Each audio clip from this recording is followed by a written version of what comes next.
నేను ఇంకా ప్రమాణ స్వీకారం చేశాను, హోమ్ మినిస్టర్ అనౌన్స్మెంట్ అయింది.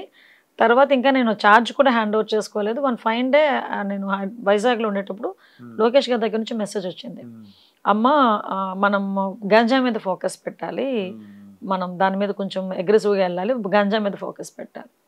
నేను ఆ రోజు సార్తో చెప్పకుండానే నేను ఆ రోజు రివ్యూస్ అన్నీ పెట్టుకొని నేను ఒక టాస్క్ ఫోర్స్ని దీని మీద ఏర్పాటు చేస్తున్నామని చెప్పేసా. అసలు నాకు ఎందుకు నోట్ల నుంచి వచ్చిందో కూడా తెలియదు, టాస్క్ ఫోర్స్ని ఏర్పాటు చేస్తున్నాం గాంజా మీద అని చెప్పేసి తర్వాత సార్ దగ్గరికి వచ్చి సార్ ఇది సార్ వెరీ గుడ్ డెసిషన్ చేయన్నారు. ఇమీడియట్గా దాని మీద ఒక సబ్ కమిటీ వేశారు. సబ్ కమిటీలోని మొత్తం 5 మినిస్టర్స్ ఉన్నాం. లోకేష్ బాబు గారు, నేను, సంధ్యారాణి గారు, సత్యకుమార్ గారు, కుల రవీంద్ర గారు, రిలేటెడ్ దాని గురించి. ఇమీడియట్గా ఈగల్ ఫామ్ చేసాం. ఈగల్కి ఒక మంచి ఆఫీసర్ని ఇచ్చాం, రవికృష్ణ గారిని. ఆయన పనితీరు మీకు తెలుసు. సో ఆటోమేటిక్గా ఈరోజు మా అచీవ్మెంట్ అంటే ఇది మాకు it's a golden opportunity to us.